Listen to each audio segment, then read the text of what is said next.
Let's be honest. You don't say what you really think. You bite your tongue. You let it go. You keep the peace. Someone says something that bothers you. You smile and just nod. Someone crosses a line. You don't mention it. Someone makes a decision that affects you. You go along with it even though you disagree. Why? Well, because it's easier. Because you don't want conflict. Because keeping everyone else comfortable feels safer than rocking the boat. Do you ever feel like this? Well, here's what you don't realize. Keeping the peace is actually costing you something. Let's find out. I'm Chad Lawson, and let's calm it down in 3, 2, 1. What does it cost you to stay silent? Your voice, your boundaries, your sense of self. Every time you swallow your truth to keep someone else comfortable, you lose a little piece of yourself. You learn that your feelings don't matter as much as theirs, that your needs are less important than their comfort, that your presence is conditional on your silence.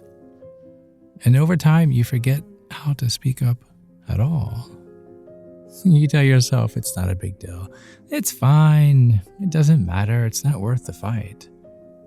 How many times have you said that? But it does matter. Do you know why? Because you matter. Your opinions matter. Your feelings matter. Your boundaries matter. And pretending they don't for the sake of keeping the peace, that doesn't make them go away. It just makes them your problem instead of a shared conversation.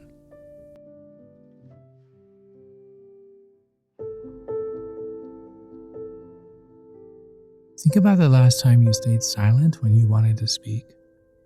What were you afraid would happen if you said something? Conflict? Rejection? Abandonment? Maybe you were afraid they'd get upset or defensive, or they'd make you feel guilty for even bringing it up. Maybe you were afraid you'd lose them. So you stayed quiet. You kept the peace. But what did you lose in the process? Take a minute to think about that. What did you lose in the process? Keeping the peace isn't the same as having peace. I'm going to say that again.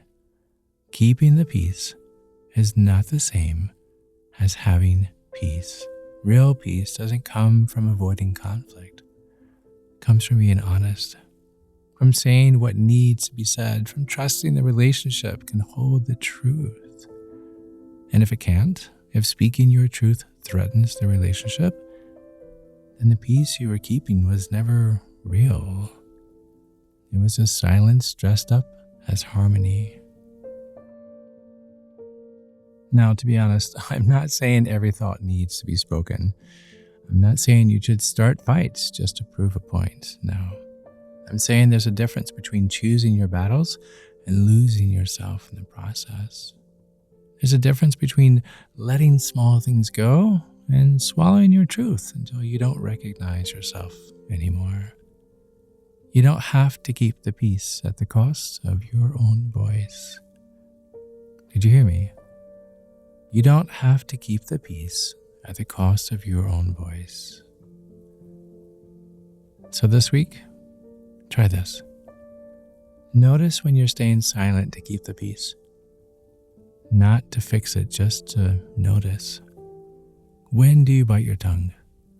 Who are you most likely to stay quiet around? What are you most afraid would happen if you did speak? Write it down. And then ask yourself, what is this silence costing me? And is it worth it?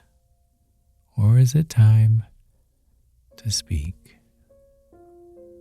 You don't have to keep the peace at the cost of your own voice.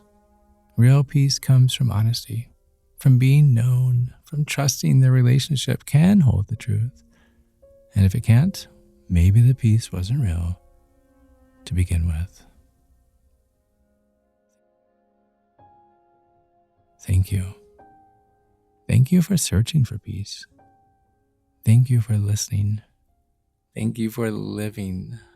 And until next time, be kind to your mind and join me again as we calm it down.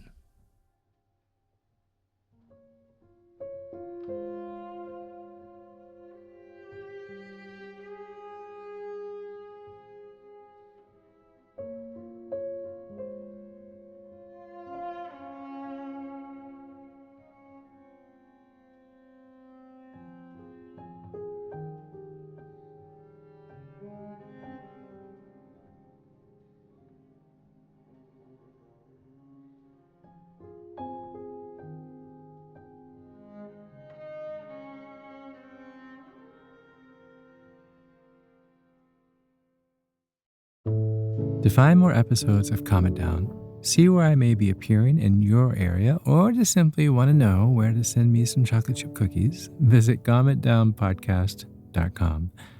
This podcast was written and produced by yours truly, Chad Lawson, composer, pianist, and nationally recognized sweet tooth.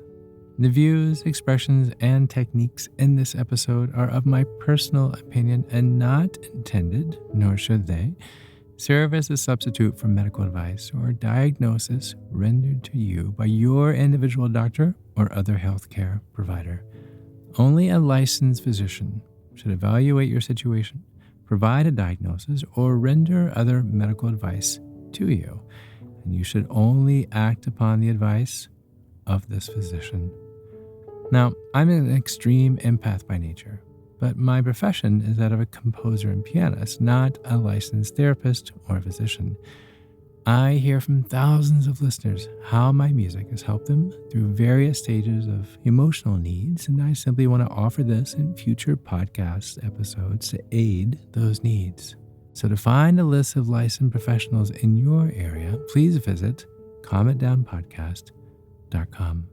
And if you've enjoyed today's episode, please leave a review, or better yet, share it with a friend.